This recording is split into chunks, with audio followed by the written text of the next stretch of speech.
coaches are in. When you need a timely, transparent friend, tune into the coaches are in. Talking career, business, health, and wealth. You've got a friend. Tune into the coaches are in.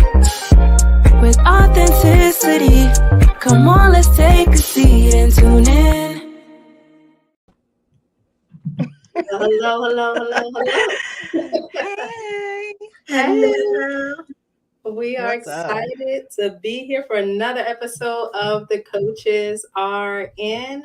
We are grateful for those of you who are tuning in live as well as watching the replay. And we hope, as always, that you get something out of the content that we share through our answers to the viewer questions and the experts that we bring on to the show that will help you move to the next level of your life and business.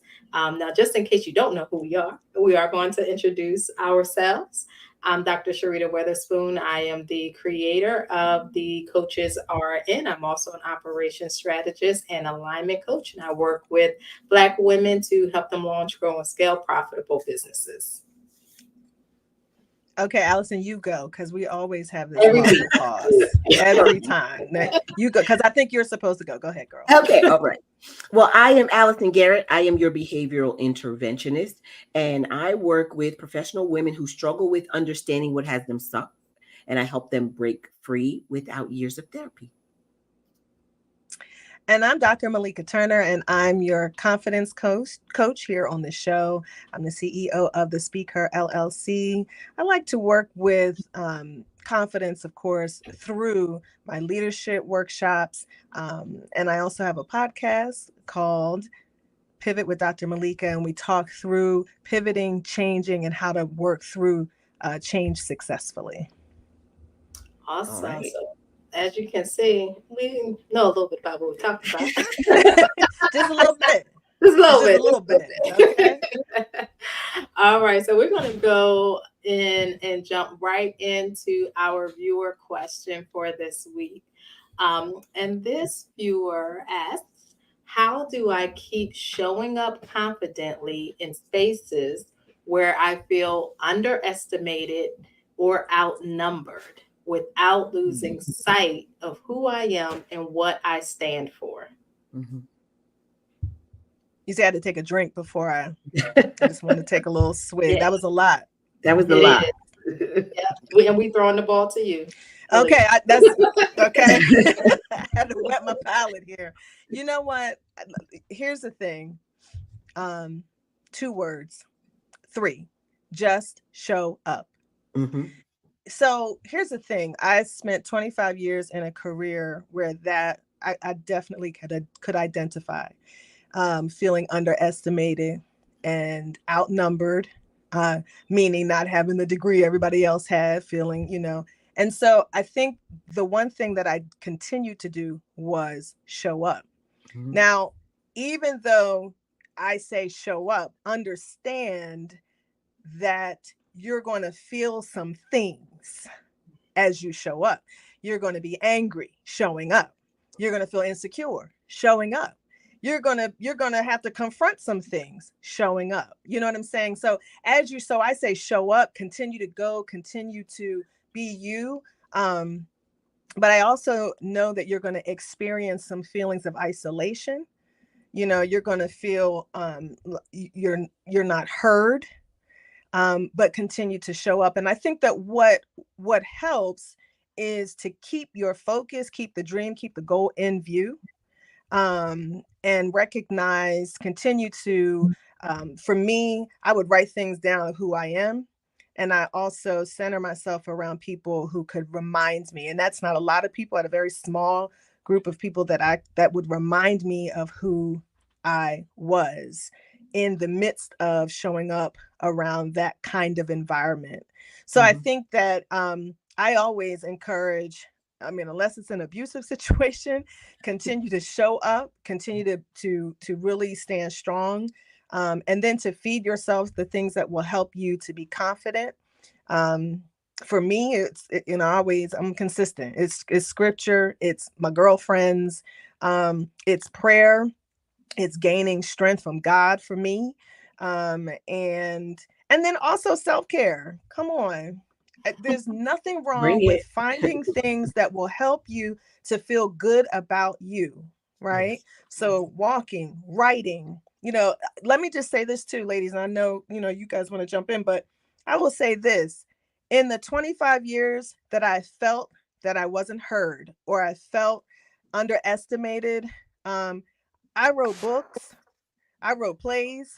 I took some of that energy, and some of that showing up. And I also found myself, because I allowed myself to be poured into in other areas or in other spaces, that produced some things in me that I didn't know were there. So I do want you to know that you can still be fruitful and you can still produce as you show up, because people aren't always going to change. There were people that I worked with that made me feel, but they didn't go anywhere. They were still there, and I had to show up because I had a goal in mind. I had some things that I wanted to accomplish, and I can't let you and what your issue is keep me from accomplishing what I desire. So show up, continue to show up. That's good. Allison, go ahead. All right. So, of course, love everything that you said, Dr. Malika. Showing up is half the battle if you do that. I think the part that I kind of focused on is she said, without losing sight of who I am and what I stand for. And to me, that almost feels like a sense of maybe you really don't know who you are and what you stand for. So what I would say is, what is that? Right? I've been in spaces where totally underestimated. I'm like, they're looking at me like, first of all, I say my name is Allison, and they don't even expect to see me on the other side of where I'm at. So it's like, oh, you're Allison, or you're the owner, or you're you're that girl. And that didn't really resonate with me until I really understood who I am. Right? Like, who are you? What does that mean? All of the things that you know about yourself, not the things that people said about you, but those internal identities, not just how you look on the outside. So who are you? Really exploring that. And what do you stand for? Why are you there? Right? What's your secret sauce? What's your it factor? Where's your, I say your list of your badass moments, right? You have to remember those things so that you really know who you are, and not what everyone says you are, not who people expect you to be, but who are you as a person. The more confident you become in who you are, it's kind of hard to lose sight of that. Like, I don't lose sight of who I am anymore. But when you really know that, when you know what you know, like, just like everything else, and what you stand for and why you're there, you keep showing up, and you know who you are, you know what that means, accept where you've been, know where you're going, know how to get there. You are there. Yep. Yeah. Both of you said some really powerful things. So I just want to add to it a little bit. So I agree with the just show up. Showing up is a muscle that you have to build, because it's not always going to be comfortable in the situations where you need to show up, but show up anyway. And the more you show up, the more you get used to showing up. And then secondly, you have feelings either because of the way people are treating or interacting with you, but you also may have the feelings just simply because you are outnumbered, and maybe there may or may not be anyone actually treating you any particular way. Because I know if you're not used to being in those situations where you're the only one that looks like that, it automatically make you feel some kind of way. But you can't let other people control how you feel. And even if they are really underestimating you, let them underestimate you. That their underestimation of you does not mean that you are less than or cannot do as good as or better than they are. Let them believe what they want to believe. And you showing up, doing what you do in excellence. That's And right. you will will shut them up. You will shut the naysayers up, and they will have no choice but to recognize who you are. Yep. You know, so Yep. they can think whatever they want to think. It does not make it true. It does Exactly. not. You hit them with the 1-2. They're like, oh, I didn't know. Oh, I bet you didn't. Exactly. Exactly. Yeah. So, because I mean, I always go back to remember a similar question in a previous season, and it's just like you wouldn't have got hired if you weren't qualified to be there, right? Right. Because we know some companies are still checking the box and making sure they, you know, it look the way it's supposed to look. Compliance. Some companies don't care. Right. But either way, you being who you are, like you're not getting in the door and getting the seat if you don't have the qualifications you need to be there. That they don't do that for us. Let's be clear. Right. Right. So Yes. so you are in the room, you're in the building, you're in the seat because you are qualified. It doesn't, the person who hires you know that you're qualified. Everybody else might not know what your qualifications are, what your experiences are, and they're just looking at you, looking you up and down, what you're doing. I mean, it might be race, it might be gender, it might be age, it could be a number of different things. And just like just that they view you as competition and just like, you know, what are you doing here? Right. Show them why you're there. Right. And this is probably another show, but the idea that we have everything, like you said, we've been hired, we've been vetted, right? It's not about checking it off. It's about, okay, this person's qualified, and we still walk in feeling small, or we feel under, or we feel, and it's so much work, and so much cheerleading to catch up to what we already bring to the table, to catch up emotionally with what we bring to the table. Yeah, that is a different show. That's a different show, but that's a good one. That's a good topic. Yeah, I'm like, yeah, that's a lot. Because it is. It's wonderful to be us, but it's hard to be us too. Like I really would not want to be anything other than a Black woman. Thank you. Speak on it. I agree. You know? I agree. Yes. So yeah, but it's hard. Yeah, we might have to put that conversation in somewhere. After the after hour show. Right. Exactly. All right. Well, I think between the three of us, I think Sister got something she can use in there. Sure. Absolutely. Sure. You better take a piece. Yes, absolutely. So I think we're gonna move on to the next. All right. Yes. I think we are ready for our guest. Are you guys ready? I think so. All right. Well, introducing attorney Rhonda Anderson. She is a dedicated strategist with over 20 years of nonprofit management, legal, and compliance experience. She provides business development and project management for nonprofit organizations and has facilitated the success of numerous small and mid-sized businesses, nonprofit organizations, and several commercial development projects over the last several years. So let's clap it up for Miss Rhonda Anderson, attorney Rhonda Anderson. Hello.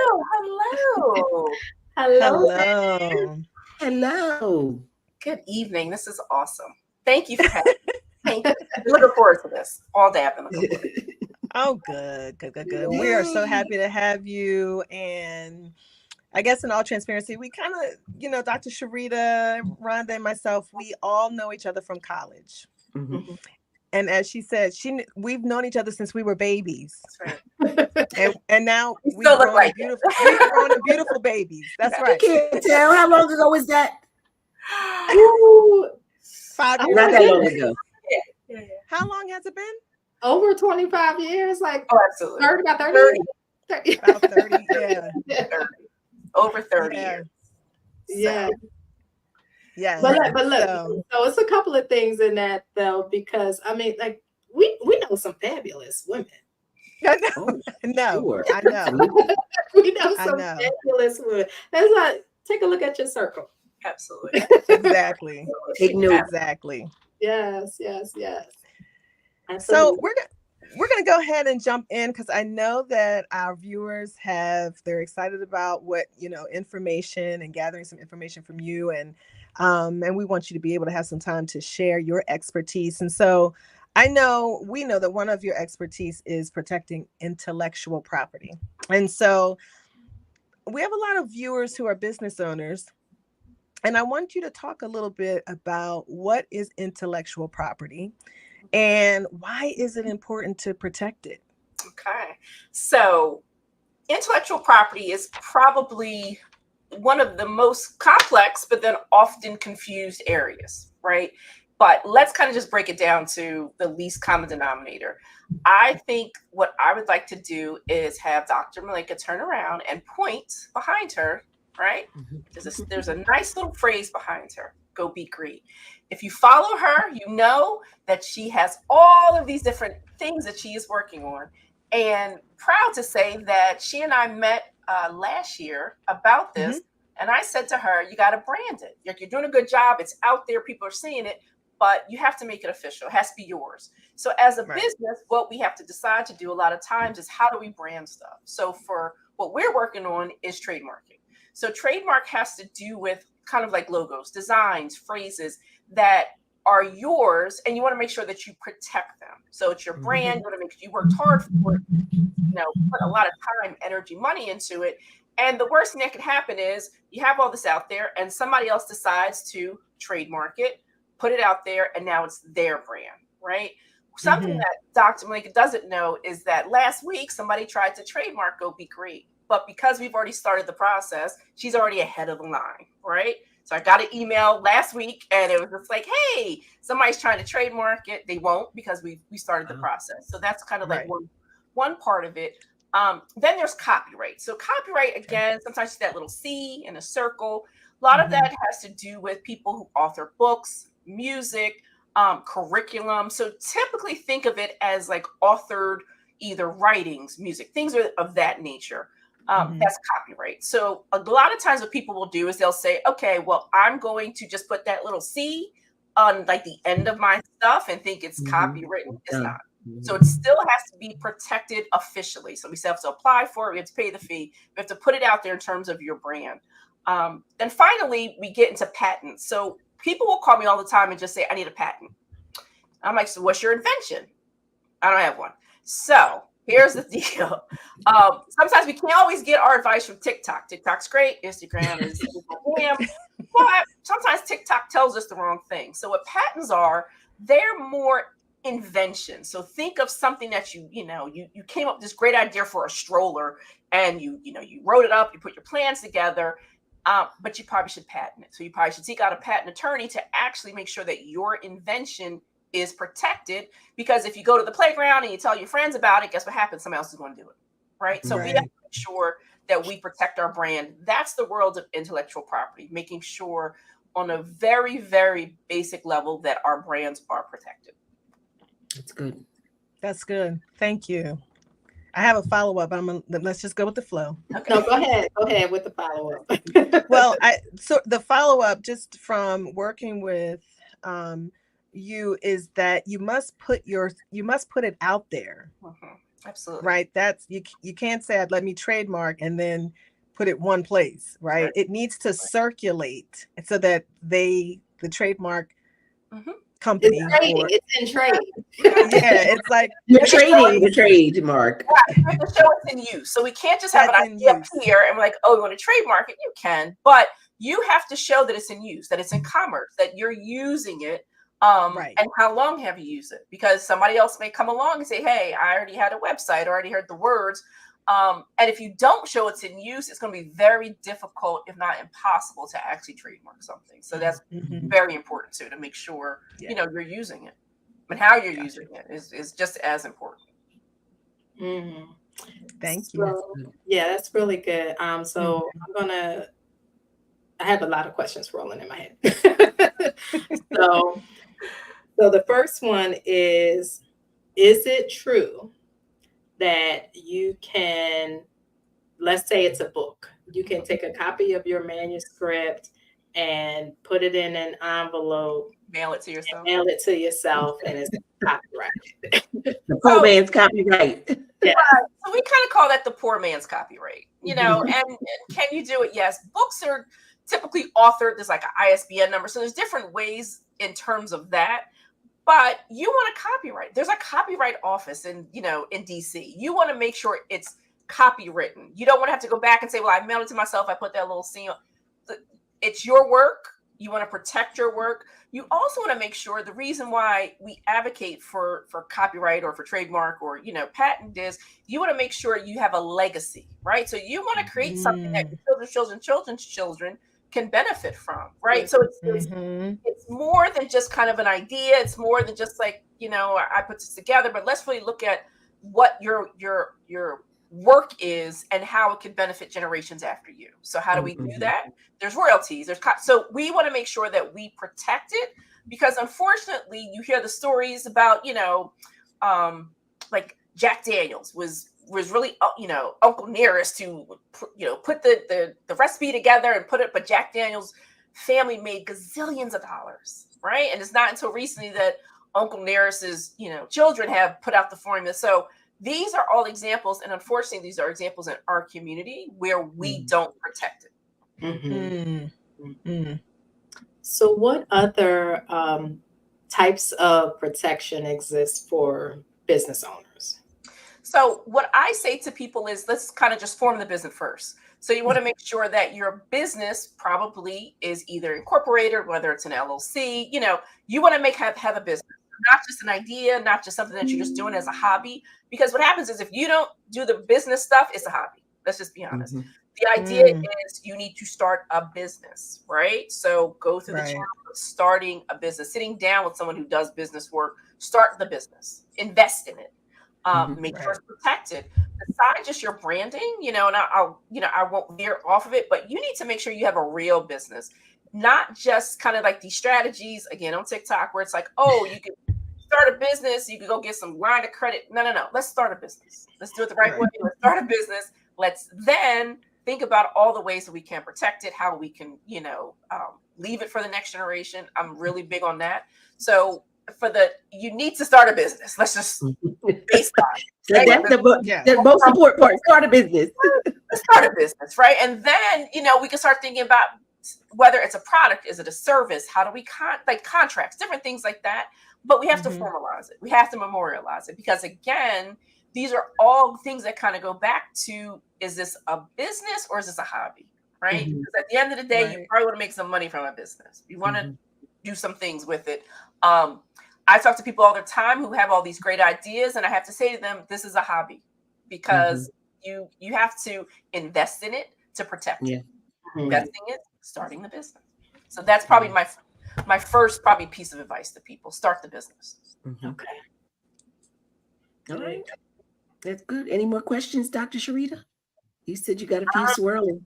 No, I'm gonna let you go ahead and ask what you got. All right, I just got a little old question.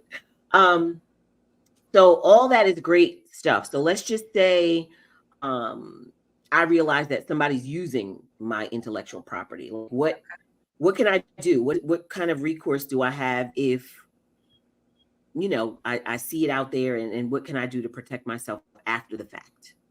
So the trademark, and I'm going to use trademark as an example. The trademark process doesn't end when you're trademarked, right? So you're going to get this beautiful little picture, and Malika's going to get her soon, where it's going to be like this gold star, and it's going to say, congratulations. That's really when the work begins, because you want to make sure that someone is monitoring it. So just kind of like the example I gave earlier, because I'm monitoring the marks I'm applying for, I know if somebody's trying to, file it.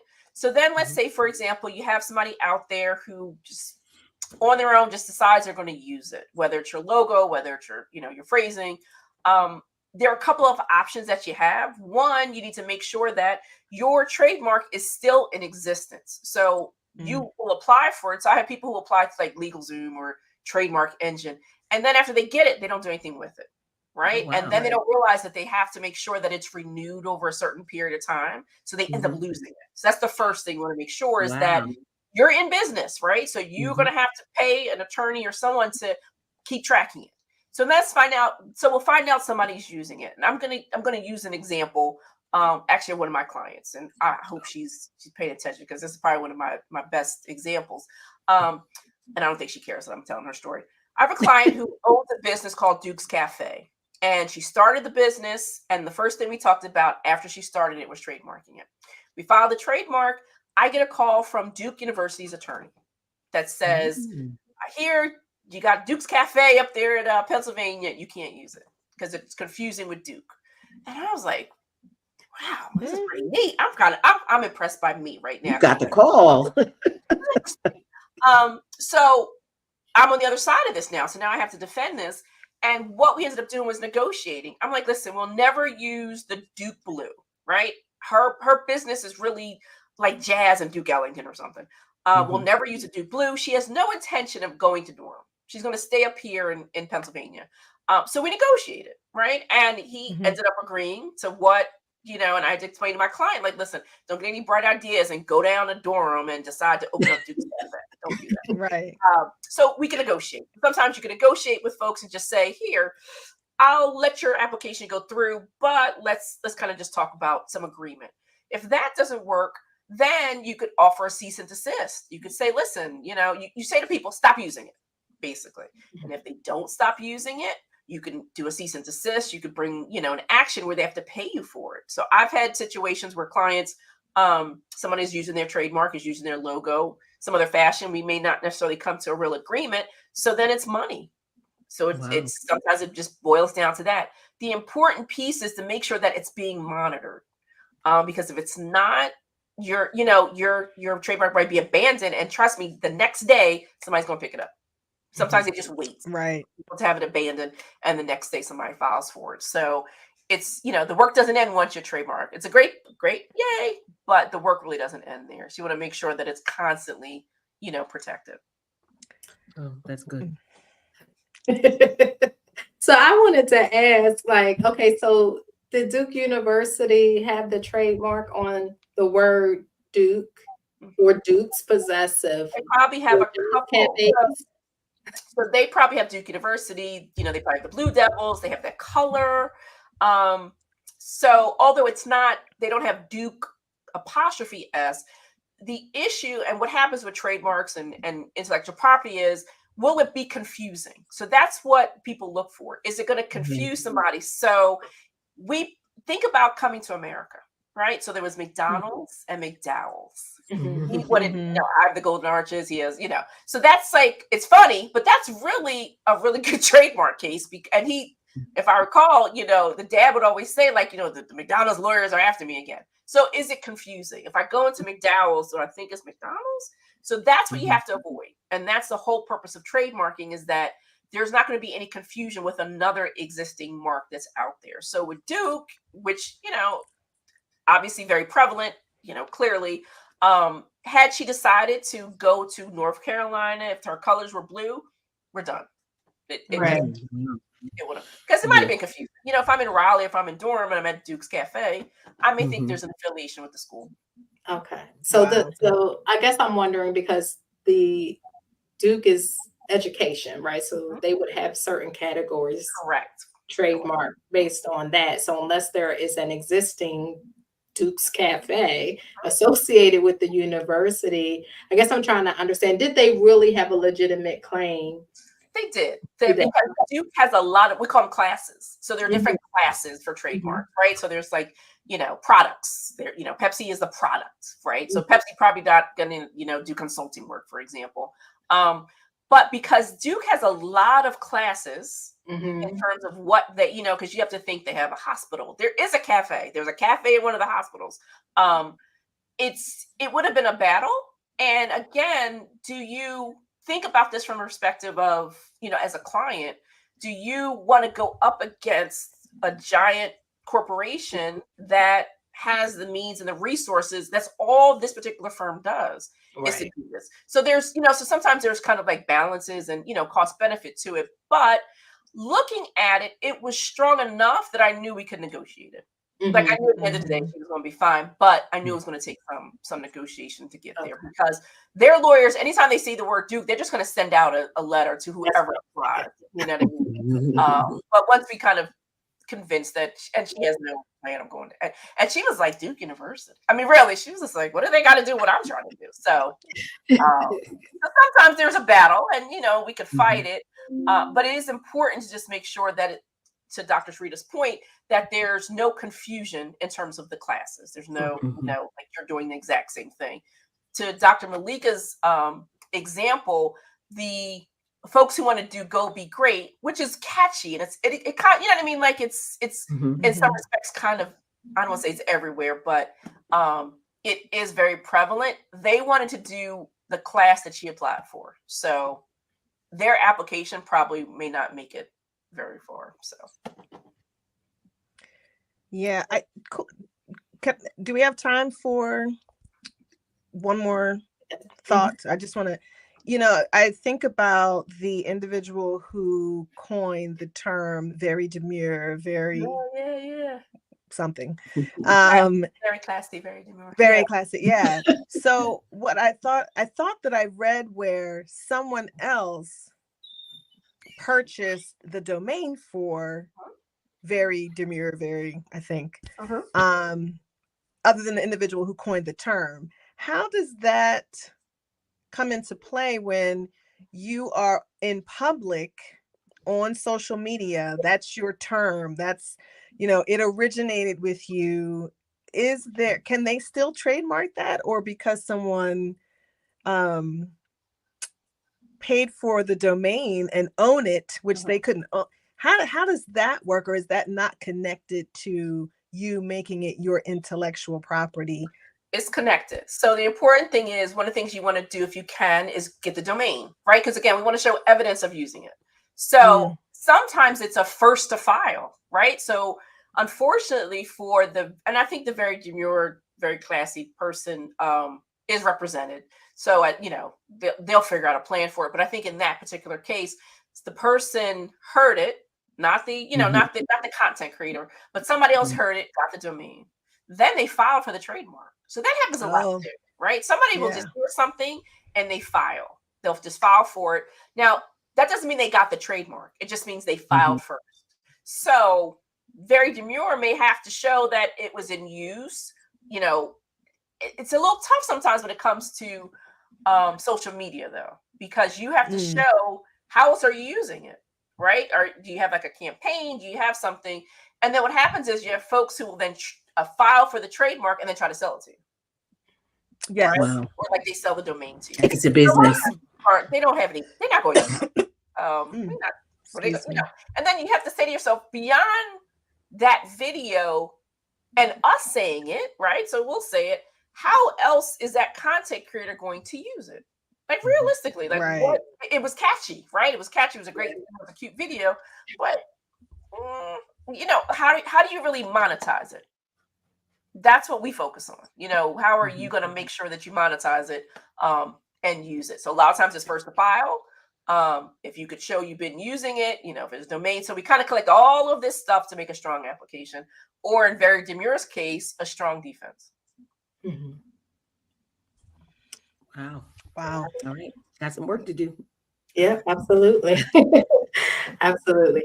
All right. So I have one more question for you. In this question, we're asking all of our guest experts, what is one trait or characteristic you think every Black woman needs to move to the next level in their life or business? Just one word or one phrase.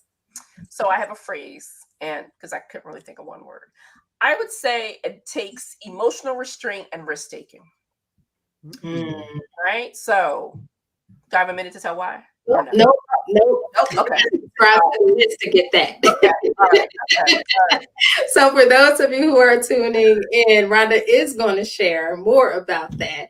And to get that exclusive content, you want to go to thecoachesrn.com and subscribe to our list. And we'll be sending that out on Wednesday with additional video, with her going deeper in on that particular idea.